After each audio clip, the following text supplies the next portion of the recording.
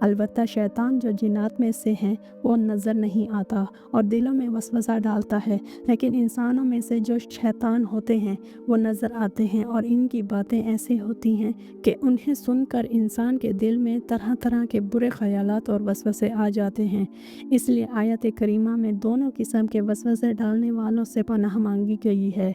ان آیتوں میں اگرچہ شیطان کے وسوسہ ڈالنے کی طاقت کا ذکر فرمایا گیا ہے، لیکن اللہ تعالیٰ کی پناہ مانگنے کی تلقین کر کے یہ بھی واضح فرما دیا گیا ہے کہ اللہ تعالیٰ کی پناہ مانگنے اور اس کا ذکر کرنے سے وہ پیچھے ہٹ جاتا ہے۔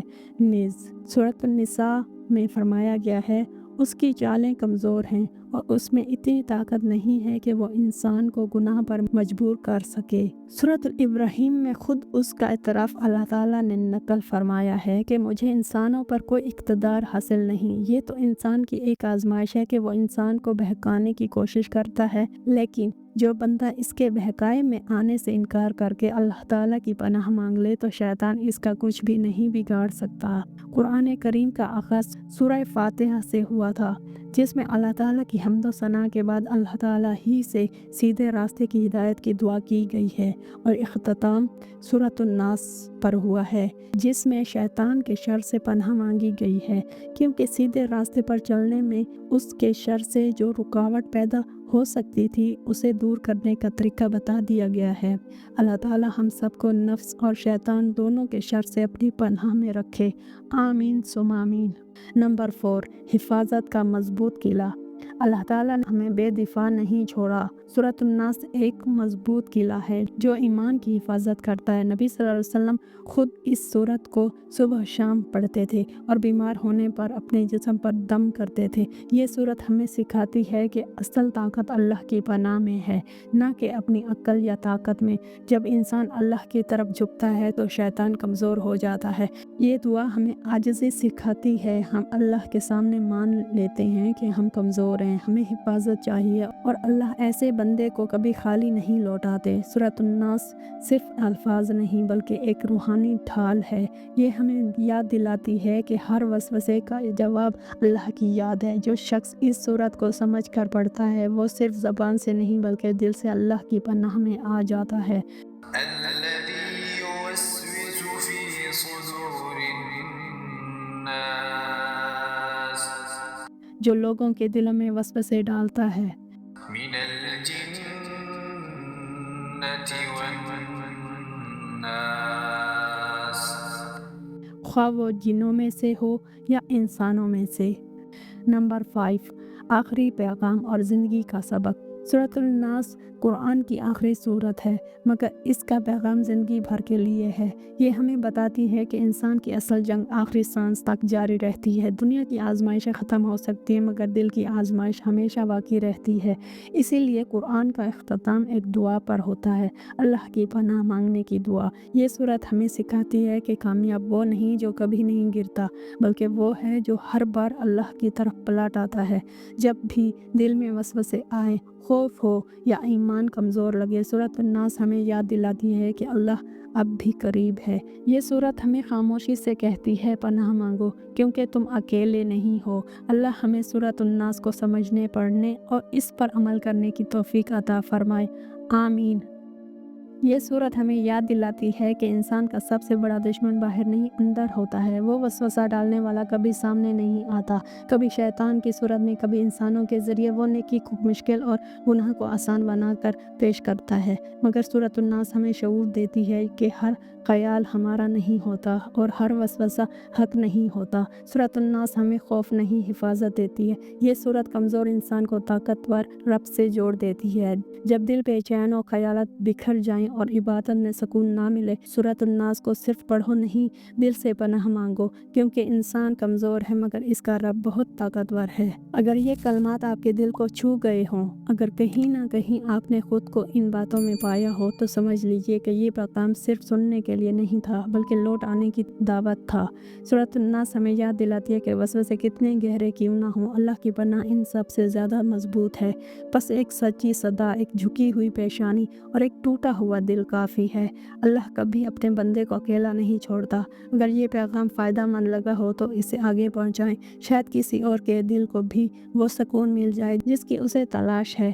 اللہ ہمیں اپنی پناہ میں رکھے، ہمارے دلوں کو وسوسوں سے محفوظ فرمائے اور ہمیں ہمیشہ اپنی طرف لوٹنے والا بنا دے۔ آمین ثم آمین۔ جزاک اللہ خیرہ۔